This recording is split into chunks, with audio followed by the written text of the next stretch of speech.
Հերթական նիստերի ավարտից հետո ԱԺ-ն արտահերթ նիստ կգումարի օրակարգում մեկ հարց է հարկային օրենսգրքում փոփոխությունների նախագիծը, որով ֆիզիկական անձանց հայտարարագիր ներկայացնելու վերջնաժամկետը եւ որոշ կարգավորումներ կվերանայվեն։ Ներկայում հայտարարագրերը ներկայացնելու եւ եկամտահարկ վճարելու վերջնաժամկետը մայիսի 1-ն է։ Խնդիրն այն է, որ 2024 թվականի հաշվետու տարվա համար հայտարարատու ֆիզիկական անձանց շրջանակն էականորեն ընդլայնվել է, ինչի հետևանքով երկարաձգվել է նույնականացման քարտերի տրամադրման գործընթացները։ Դրանով պայմանավորված անհրաժեշտություն է առաջացել վերանայել 2024 եւ 2025 թվականների համար հայտարարագիրը ներկայացնելու վերջնաժամկետը։ Միաժամանակ հայտարարագրերի ինքնաշխատ եղանակով լրացումը լիարժեք ապահովելու եւ հարկային գործակալներից ստացվող տեղեկատվությունները լիարժեք մշակելու առումով անհրաժեշտություն է առաջացել վերանայել նաեւ հայտարարագրերի ներկայացման ժամկետի սկիզբը նշված է հիմնավորման մեջ։ Իրականում պարզ է, որ քաղաքացիները բոյկոտում են հայտարարագրման գործընթացը, ինչն էլ ստիպել է ժամկետները երկարացնել, ավելի ճիշտ զատնի դնել։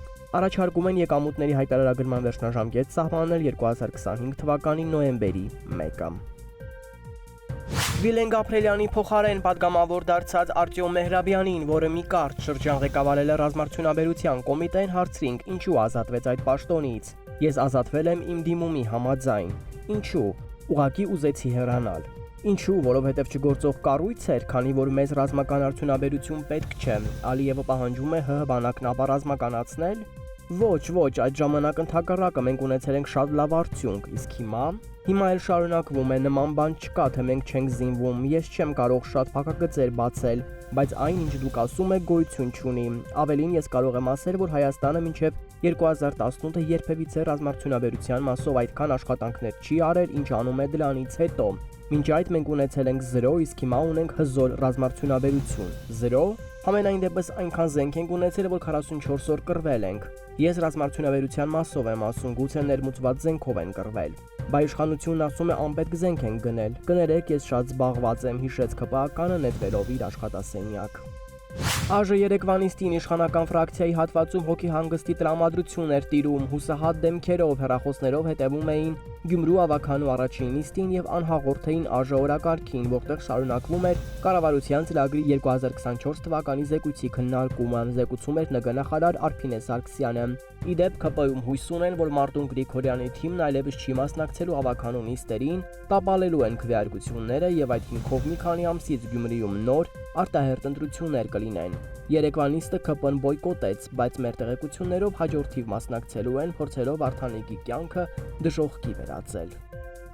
Արցախի ԱԺ-ն երեքշաբթի օրն ընդունել է սահմանադրական փոփոխությունների նախագիծը, որով պահպանեց Արցախի նախագահի պաշտոնը։ Ուշ երեկոյան հրավիրված նիստին 33 падգամավորներից 30-ը, այսինքն բոլորը, ովքեր գտնվում են Հայաստանում, մասնակցել են։ Այդ թվում Սամվել Բաբայանի միասնական հայրենիքի падգամավորները, որոնց բոյկոտի պատճառով Հայաստանում հրավիրված նիստերը տապալվում էին։ Ասում են Սամվել Բաբայանը մտադիր է իր թեկնածությունն առաջադրել Արցախի նախագահի պաշտոնում։ Սահմանադրական փոփոխությունների համաձայն նախագահի լիազորությունները լրանալուց մայիսի 21-ից հետո խորհրդարանը կարողանա նախագահ ընտրել 22 падգամավորի ձայնով։ Եթե առաջին փուլով չընտրվի, երկրորդում 17 ձայնով։ Ուշագրավ է, որ Սամվել Շահրամանյանը չի հստակեցրել առաջադրվելու է թե ոչ, միայն հորդորել է ընդունել այդ փոփոխությունները, որ նախագահի ինստիտուտը չլուծարվի։ Իդեպ 3 Արցախի ներկայացուցչության մոտ 2 տասնյակ ցուցարար էր հավաքվել, ըստ արցախցիների Բաբայանի կողմնակիցներ, որոնք Շահրամանյանից պահանջում էին միասին գնալ դատախազություն եւ պարզել իր դիմումի ճակատագիրը։ Նա 2023 թվականի նոյեմբերի 8-ին դիմել էր